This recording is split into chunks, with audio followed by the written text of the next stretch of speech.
Great day, everyone. Thank you for tuning into my channel. I appreciate your support. And today I'm going to be talking about something that I need to give a disclaimer real quick. I am not a lawyer or an attorney, so I am not providing any legal advice of any kind, and you need to go talk to your state's CPA, or you got to find an attorney in your state before we talk about this concept. But this concept I learned from someone with 41 years of experience buying both real estate and business. So please find some lawyer to give you the right legal advice for your state. Thank you. PA.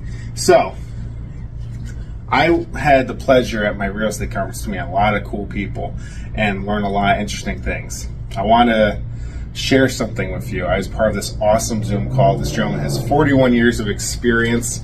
And on a side note, I want you to realize that you can read 100 books, you can listen to 100 podcasts, but at the end of the day, when someone is telling you their experiences one-on-one, it is much, much more valuable. So please, whoever's where you want to be, take them out for coffee, dinner, talk to them. So this is the concept that I just recently learned. So let's say, hypothetically, you buy a 4-unit, and you put that in an LLC, because that is what everyone tells you to do.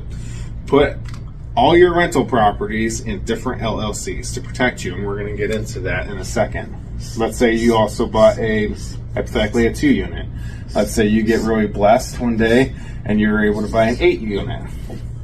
You would put every single one of these in a different LLC every time. Now, I am in New York, so it's a little over $300 every time I want to open another LLC. I currently have 2, and opening another LLC every single time I buy a property, it doesn't sound appealing to me. It's actually kind of frustrating. So this is the concept of what this gentleman taught us, and I'm so glad I learned this in my 20s.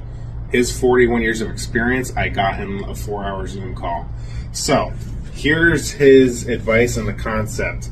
So let's say hypothetically you got these 3 properties, and let's say in the 2-unit someone gets hurt and you get sued. You get sued, and the court system and justice system is in favor of the individual that got hurt, or people or parties, and you end up losing this house, and you have to pay out that money from that sale, and hopefully you had enough equity to absorb that blow to the individual that sued you. Now, this gentleman, I believe he said in the 90s he was up to, I believe, 23 rental properties, and he lost 4 of them in that decade due to lawsuits.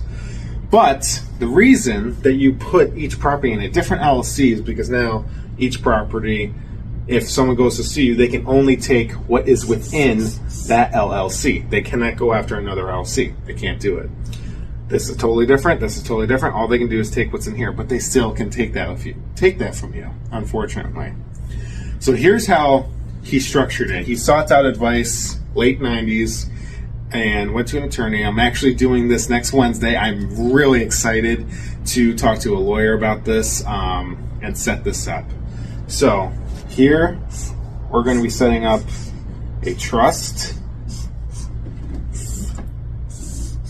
and we are going to have a single, and this is kind of sad because I've already got 2 LLCs for my properties. We're going to set up in that trust my LLC as the beneficiary.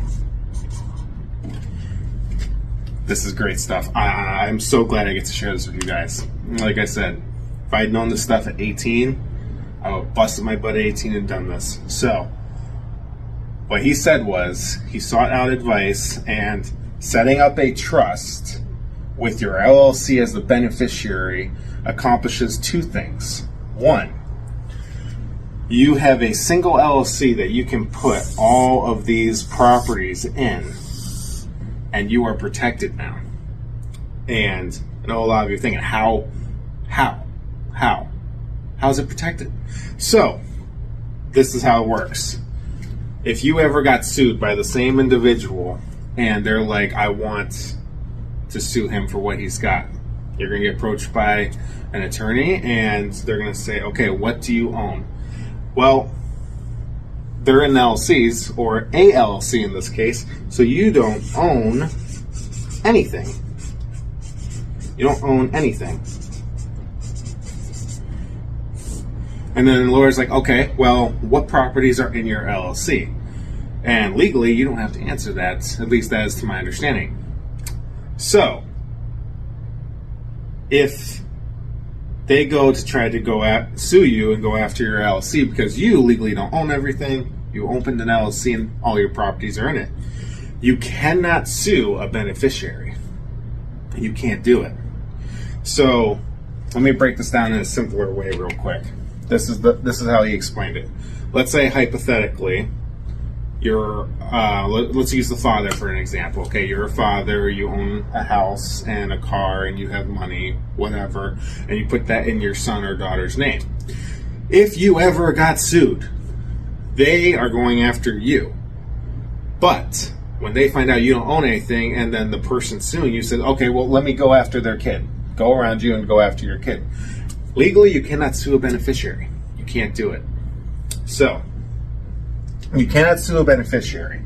It is protected. The LLC is the beneficiary of the trust. Here's another added bonus to it. So, now, I am not spending $300+ I'm in New York. It's different everywhere. Every single time I would get a property, it's one LLC, one time, put all my properties in there, but because it's a beneficiary, it can never be sued. And a little added bonus here. Bonus. This is great. I mean, it only gets better. A little added bonus here. If you go to a bank to get a loan, they're going to look at your debt income ratio. And in most cases, you owe still a lot of money on these properties, especially if you're like me in your 20s or 30s just starting out. And you go to the bank and they're like, well, your debt to income ratio doesn't match up, because traditional real estate, you're not making tons of money. You're not. It's a long-term game. So when you put these properties in the LLC and they become a beneficiary, all of a sudden that debt disappears, at least to my understanding. Again, I am seeking a lawyer next Wednesday. Speak and to I'm a very lawyer. excited to learn about this concept from a legal attorney. So this is just what this gentleman shared with us. Don't act on what I am saying. Go seek out legal advice. But when your debt to income ratio, all of a sudden that debt goes away and all they see is your income, it opens up more doors for you. It opens up more doors for you. You can now get bigger and better loans. You can get approved easier, and you can expand your empire, your wealth much greater. And this is just one concept of many that I have learned, because I'm always seeking out knowledge. I'm always seeking out those with more experience than me. So that is the concept for today. And again, thank you so much for your support. Please like and subscribe. And if you want to learn more about this kind of stuff on my journey, please follow me on my social media pages. And I hope you all have a great day. I appreciate the support. Thank you.